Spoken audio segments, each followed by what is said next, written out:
Como es habitual a esta hora en Mega Noticias, vámonos a debate. Le doy la bienvenida a Edith Ávila, economista de la Universidad Panamericana y asesora del Instituto de Finanzas Personales.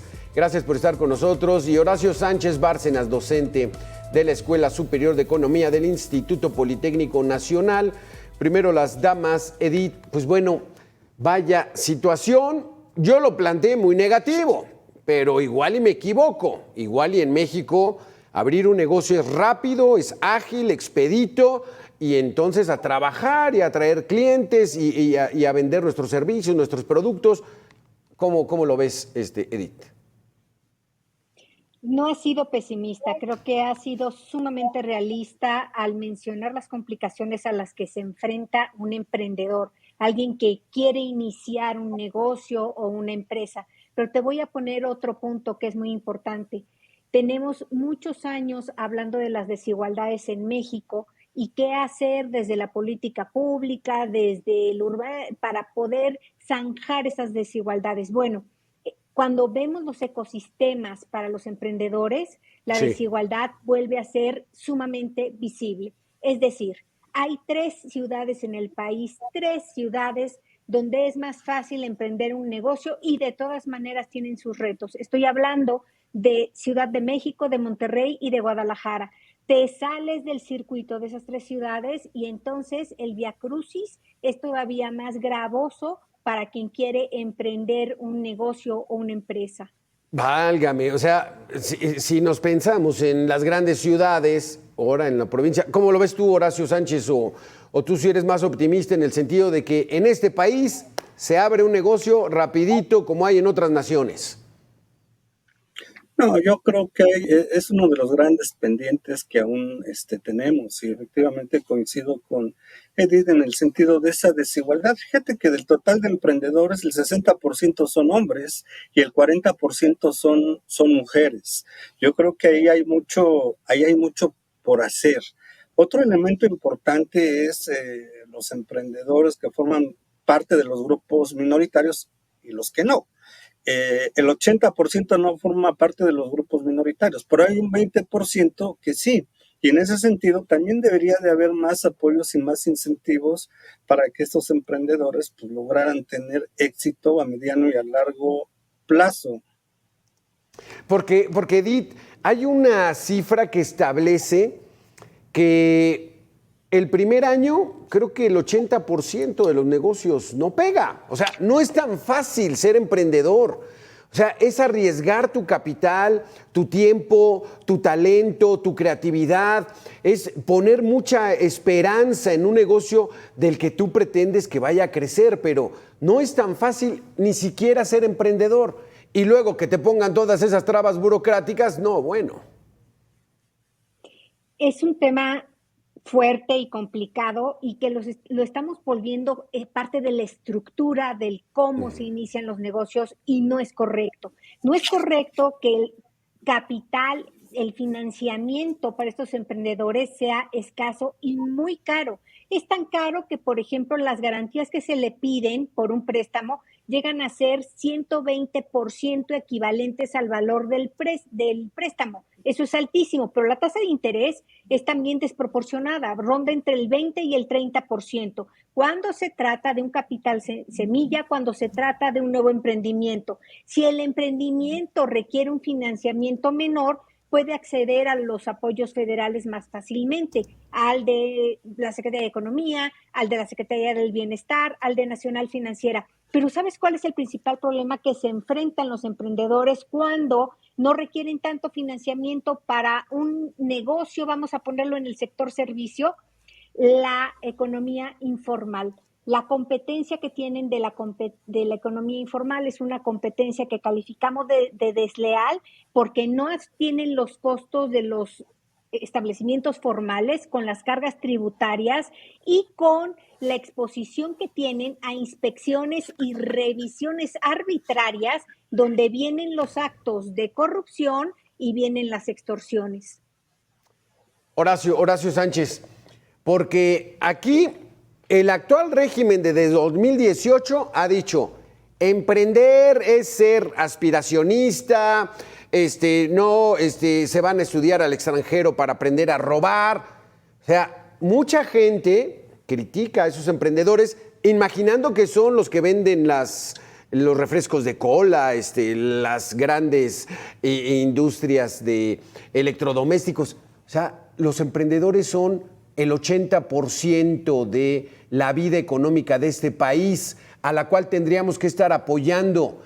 No fueran los hijos, porque eso sí sacan sus empresas de chocolates y les va muy bien, y ahora con un negocio de Airbnb, que ya le llamaron el Airbnb del bienestar. O sea, ellos sí lo pueden hacer, y los demás a ponerles los obstáculos.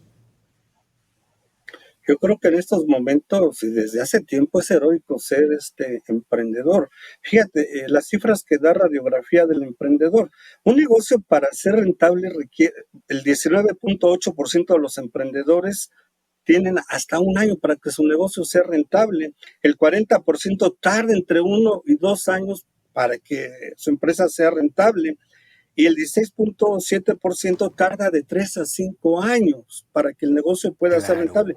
En ese periodo, más del 50% de los emprendimientos tienen que cerrar. Es decir, ahí la trayectoria de tiempo para que pueda madurar un emprendimiento requiere de mucho tiempo. Y en ese sentido, en esta trayectoria, los emprendimientos se enfrentan a falta de conocimiento del mercado, a falta de liquidez, a problemas con los mismos socios, a mala administración del negocio, falta de acceso al financiamiento y otros. O sea, yo insisto, es heroico en muchas de las ocasiones el papel que juega el emprendedor en nuestro país. ¿Cómo ves esta situación, Edith? Porque difícil abrir un negocio. ¿Y a qué negocio nos estamos refiriendo? ¿No? Yo no sé, me vienen a la mente, pues bueno, una estética, o el que vende unicel, o el que vende cajas de cartón. O sea, negocios que tienen viabilidad para establecerse en un mercado. O sea, esos no los apoyan. Y luego, como hay muy poco Estado de Derecho, pues entonces víctimas de extorsiones, víctimas de la corrupción del propio gobierno. No, pues está muy difícil.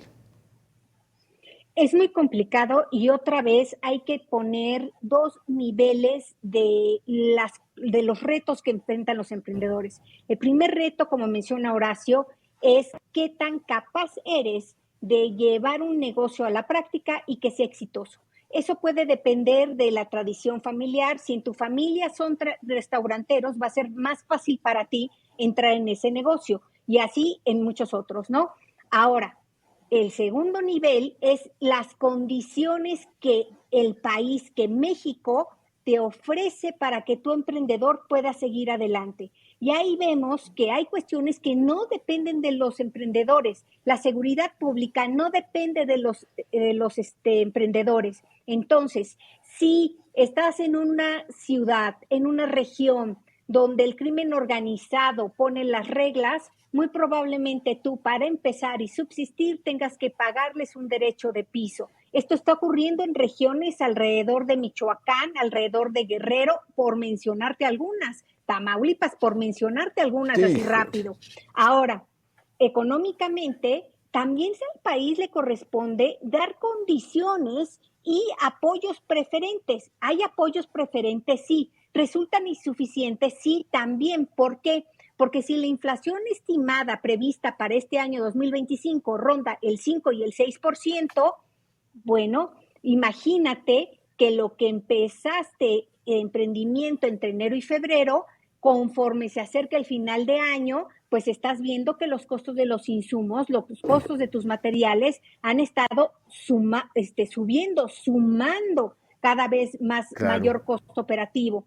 La siguiente cosa, un peso fluctuante, la variabilidad del peso también afecta a los emprendedores, no al de las estéticas específicamente, pero si estás en una zona fronteriza, voy a hablar otra vez del estado de Nuevo León, donde la manufactura es muy fuerte, donde la proximidad con Estados Unidos les perfila para ciertos negocios específicos, ser parte del eslabón de logística, etcétera, ahí tus costos vas a ver cómo se impactan mucho más. Sí. Ahora, fíjate, cuando tú dices, ¿dónde es más fácil poner un negocio? Curiosamente, la Ciudad de México se ha perfilado como la capital del sector servicios. turismo y servicios donde entran los restaurantes, entran las estéticas, entra todo lo consumible, está principalmente en la Ciudad de México. Guadalajara está teniendo un perfil muy interesante porque es un hub tecnológico, entonces todo lo que tenga que ver con tecnología y componentes va hacia Guadalajara. Y Monterrey y sus alrededores se quedó con la manufactura. Ahí la geografía ayudó.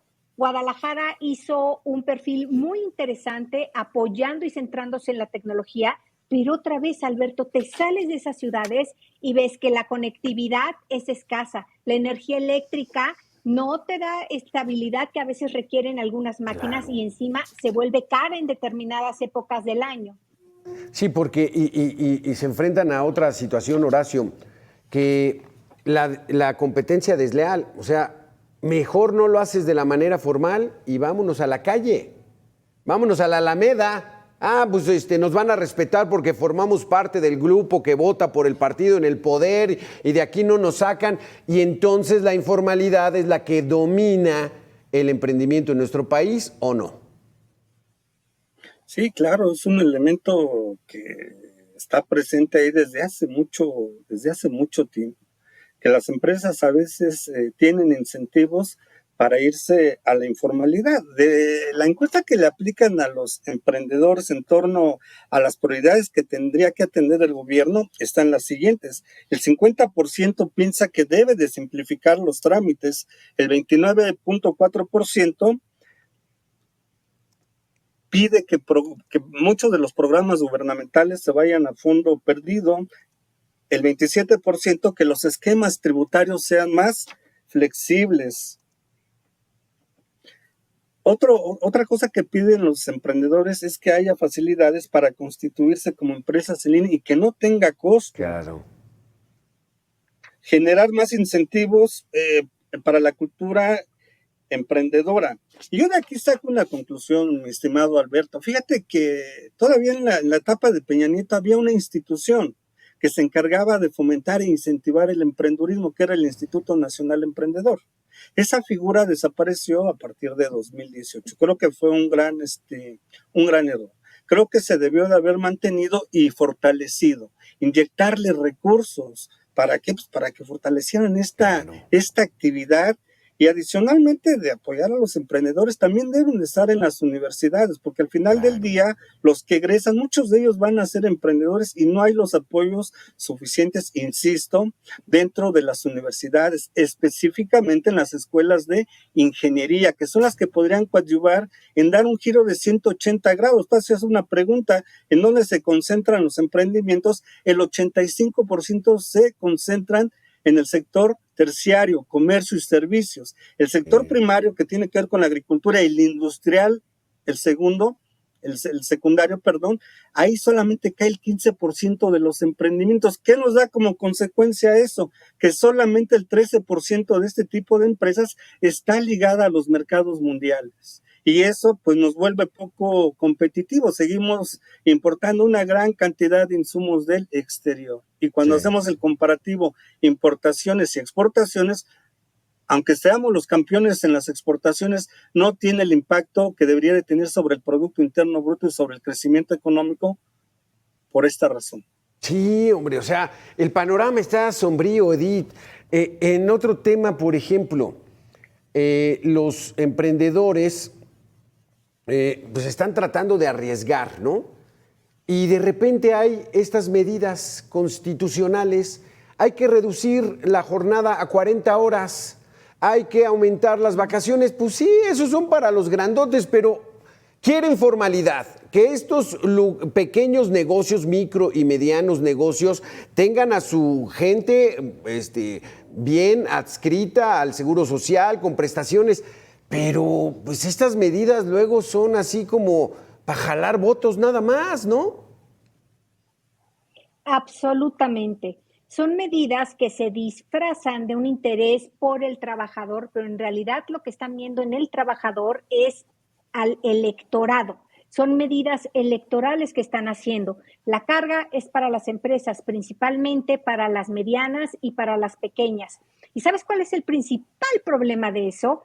Que si no nos damos cuenta que la base de contribuyentes, el 90% de la base de contribuyentes en este país está en el sector privado y está en quienes trabajan en una nómina. Y sabes, antes, durante mucho tiempo, el gobierno federal era el principal empleador por la gran cantidad de burócratas que había a su servicio. Pero con todos estos recortes, lo que hemos tenido es un año tras otro, los últimos 7 años, donde ha habido recortes significativos en distintas entidades e instituciones públicas, secretarías, por ejemplo. Entonces, toda esta gente, ¿a dónde se va? Lo que sí va a hacer es buscar un ingreso para su casa, va a tratar de buscar un trabajo y cuando vea que no puede conseguir otro trabajo como el que tenía, un empleo de nómina, va a querer empezar un negocio. Y entonces ahí van a ver, uno, las desventajas que tienen porque no tienen la mentalidad pragmática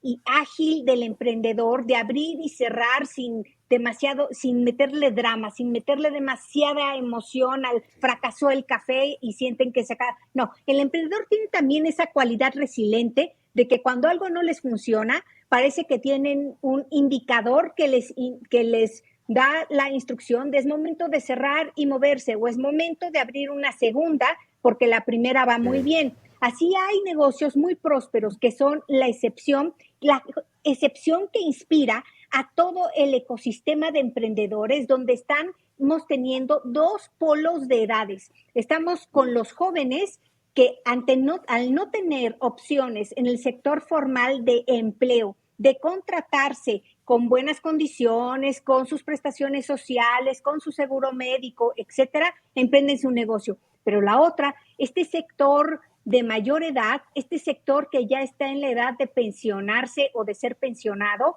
y que ven que o no tienen pensión o no una pensión suficiente para vivir y asumir los gastos que vienen con la edad, por ejemplo, los gastos médicos. Entonces van a querer emprender también un negocio. Claro. Ahí es donde vemos que cuando el país no te facilita las condiciones, la población se vuelve una heroína en el sentido de que va a buscar por todos los medios a hacerse de la oportunidad contracorriente absolutamente y lidiando con todos estos obstáculos. Fíjate, mencionaba Horacio la carga tributaria. La carga tributaria entre los permisos y los primeros avisos al SAT, darte de alta, tener tu RFC, etcétera, te pueden costar 5,000 o 15,000 pesos. Entonces, si tú tienes una bolsa, vamos a poner cualquier cantidad, 100,000 pesos para empezar un negocio. Bueno, ya tengo de 5 a 15,000 que se van a ir para permisos y trámites. Después, bueno, voy a habilitar mi negocio y después va a venir el inspector famoso de vía pública de los municipios o alcaldías